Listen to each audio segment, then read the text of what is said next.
കേരളത്തിന്റെ പൊതുഗതാഗതത്തിൽ ഏറ്റവും പ്രധാനപ്പെട്ടതും അതിന്റെ നാഡീവ്യൂഹവുമായി പ്രവർത്തിക്കുന്നത് പ്രൈവറ്റ് ബസ്സാണ്. പക്ഷേ ഈ കഴിഞ്ഞ കുറെ കാലങ്ങളായി ഇത്തരത്തിൽ പ്രൈവറ്റ് മേഖല വളരെയേറെ പ്രതിസന്ധിയിലൂടെ കടന്നുപോവുകയാണ്. ഇത്തവണ മറ്റൊരു പുതിയൊരു സർക്കാർ ഭരണത്തിലേറിയിരിക്കുകയാണ്, അധികാരത്തിലേറിയിരിക്കുകയാണ്. നിലവിൽ നിരവധി പ്രശ്നങ്ങൾ അനുഭവിക്കുന്ന ഇവർക്ക് ചില പ്രതീക്ഷകൾ അതുപോലെ തന്നെ ചില ആവശ്യങ്ങൾ സർക്കാരിന്റെ മുമ്പിൽ വെക്കാനുണ്ട്.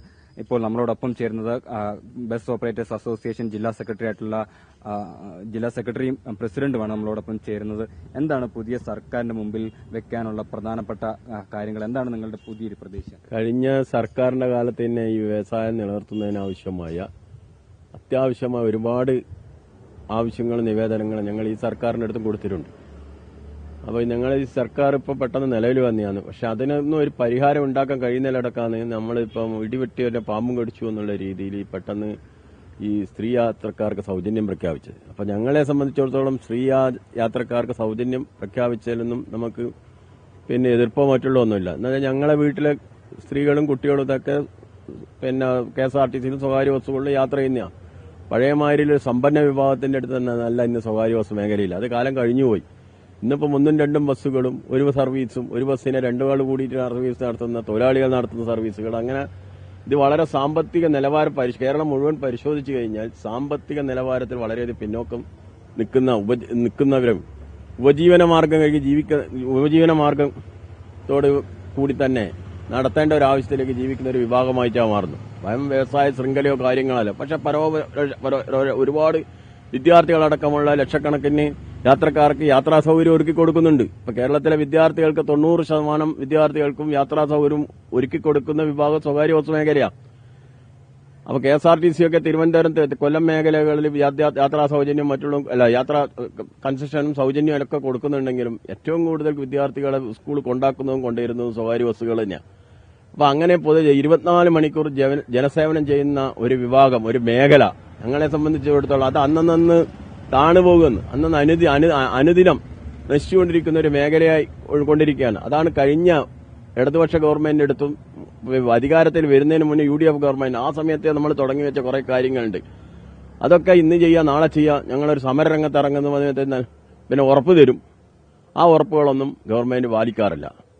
ഇപ്പൊ 14 വർഷമായി പറയുന്ന സമയത്ത് 14 വർഷമായി വിദ്യാർത്ഥികളുടെ ബസ് ചാർജ് കേരളത്തിൽ വർദ്ധിപ്പിച്ച് പല ഘട്ടങ്ങളിലായി നമ്മൾ അവരെ സമീപിച്ച് അവസാനം നമ്മൾ 2-3 സമരമാർഗങ്ങൾ നടത്തി. അതിൽ 3 കമ്മീഷൻ വെച്ചു. കമ്മീഷൻ നല്ല റിപ്പോർട്ടും കൊടുത്തു. ഈ വിദ്യാർത്ഥികൾക്ക് പിന്നെ 50% കൺസെഷൻ കൊടുക്കാൻ പറ്റൂ, അതേപോലെ തന്നെ മിനിമം ചാർജ് 5 രൂപയാക്കണം എന്നുള്ള റിപ്പോർട്ടൊക്കെ കൊടുത്തിട്ടുണ്ടെങ്കിലും ആ കമ്മീഷനുകളൊക്കെ ഇവർ പൂഴ്ത്തിവെച്ച് അവിടെ കിടക്കുകയാണ്. അങ്ങനെ ഈ വ്യവസായത്തിന് ആവശ്യമായ ഡീസൽ, ഓയിൽ, പിന്നെ മറ്റുള്ള സ്പെയർ പാർട്സുകൾ, അങ്ങനെ എല്ലാ ഘടകങ്ങളും വിലവർധനവുണ്ടായി. ഇപ്പൊ അടുത്ത കാലത്ത് തന്നെ 40 രൂപയോളം 1 ലിറ്റർ ഡീസൽ, 1 ലിറ്റർ ഓയിൽ അധിക ചെലവ് വന്നിട്ടുണ്ട്. അങ്ങനെ ഈ മേഖലകളിലേക്ക് താങ്ങാൻ പറ്റാത്ത വിധം വിലവർധന ഉണ്ടാവുകയും നമുക്ക് ഈ വരുമാനവും ചെലവും പൊരുത്തപ്പെട്ടു പോകാൻ പറ്റാത്ത ഒരു സ്ഥിതിയിൽ ഈ അടുത്ത വരുന്ന ഗവൺമെന്റിനെങ്കിലും ഈ നിലനിർത്താൻ ആവശ്യമായി എന്തെങ്കിലും കാര്യങ്ങൾ നമുക്ക് കിട്ടുന്നുള്ള പ്രതീക്ഷയിൽ നിൽക്കുന്ന സമയത്താണ് ഈ രീതിയിലുള്ള ഈ സ്ത്രീ സൗജന്യം വന്നത്.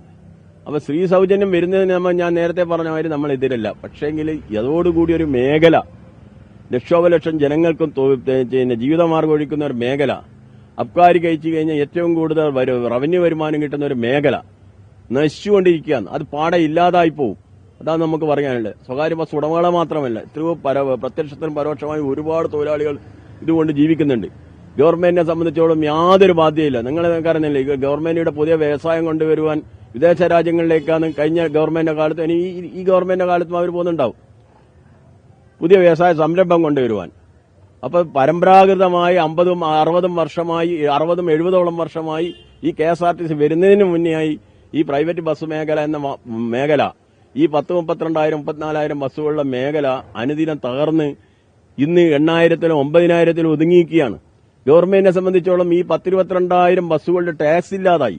അങ്ങനെ നശിക്കുന്ന ഒരു വ്യവസായത്തിനെ കണ്ടില്ലെന്ന് നടിക്കുന്ന സർക്കാരുകളാണ് പിന്നെ കഴിഞ്ഞ പ്രാവശ്യത്തെ ഇടതുപക്ഷവും വലതുപക്ഷവും ഉണ്ടായി. പക്ഷെ ഈ പ്രാവശ്യത്തെ ഗവൺമെന്റ് ഈ വ്യവസായം നിലനിർത്താൻ ആവശ്യമായ എന്തെങ്കിലും സംഗതി ചെയ്തു തരും എന്നുള്ള ഒരു വിശ്വാസം നമ്മളെ സംബന്ധിച്ചിടത്തോളം ഉണ്ട്.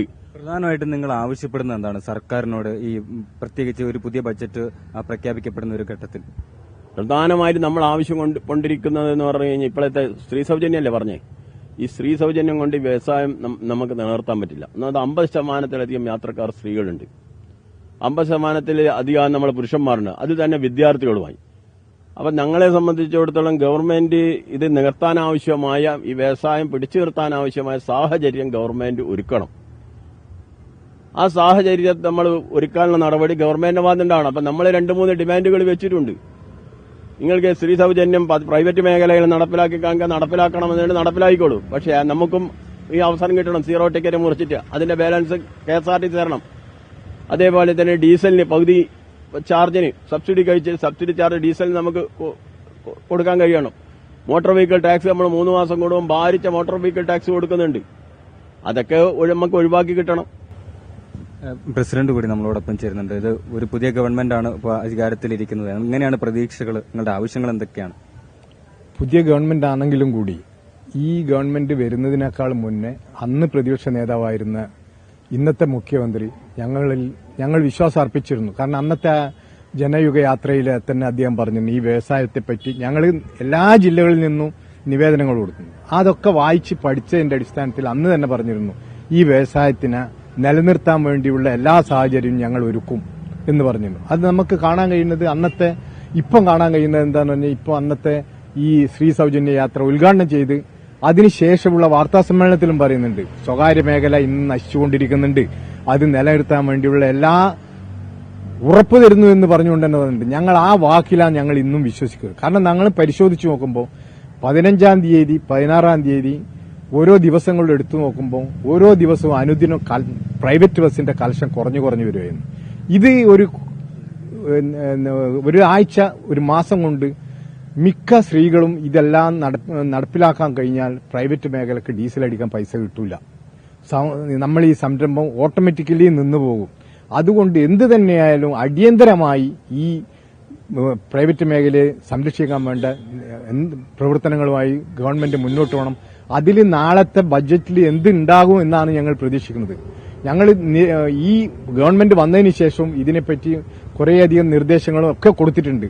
അതൊക്കെ തന്നെ ഉൾക്കൊണ്ടുകൊണ്ട് ഈ നാളത്തെ ബഡ്ജറ്റും കൂടി കണ്ട് ഞങ്ങളെ ഫെഡറേഷൻ ഭാരവാഹികൾ ഈ ഗവൺമെന്റിനെ സമീപിക്കാൻ വേണ്ടിയിട്ട് ഒക്കെ തയ്യാറായി നിൽക്കുക. നാളത്തെ ബഡ്ജറ്റ് കണ്ടതിന് ശേഷം KSRTCക്ക് കൊടുക്കുന്ന പോലെ ഞങ്ങൾ ഫ്രീ ടിക്കറ്റ് കൊടുക്കാം. ഞങ്ങൾക്ക് ആ പണം ഗവൺമെന്റ് തന്നാൽ മതി. അതുപോലെ തന്നെ നിങ്ങൾക്കറിയായിരിക്കും 1 രൂപ കൊടുത്തിട്ടാണ് ഇന്നത്തെ വിദ്യാർത്ഥികൾ യാത്ര ചെയ്യുന്നു. 1 ലിറ്റർ ഡീസലിന് 101-102 ഉറുപ്പ്യക്ക് 101 കുട്ടികളെ കയറ്റിയിട്ടാണ് 1 ലിറ്റർ 3 കിലോമീറ്റർ ഓടാൻ കഴിയുക. അപ്പൊ ഇത് എത്ര കാലം ഇനി കൊണ്ടുപോകാൻ കഴിയില്ല. ഇനി ഈ സംരംഭം നശിച്ചു പോകും. ഈ ഉടമകൾ എന്ന് പറഞ്ഞാൽ ഇന്ന് കൊണ്ടു നടക്കുന്നവരും അതിന്റെ ലക്ഷോപലക്ഷം തൊഴിലാളികളും എല്ലാം തന്നെ ഇത് നശിച്ചു പോകും.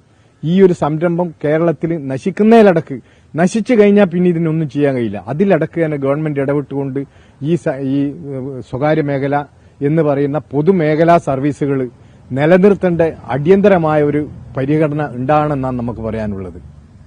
ജനക്ഷേമമാണ് സർക്കാരിന്റെ ലക്ഷ്യമെങ്കിൽ അത് പക്ഷപാതരഹിതമായി ഈ KSRTCക്ക് ഉള്ളതുപോലെ ആനുകൂല്യങ്ങൾ ഉൾപ്പെടെ നൽകണമെന്നൊരാവശ്യമാണ് പ്രധാനമായും ഉന്നയിക്കുന്നത്.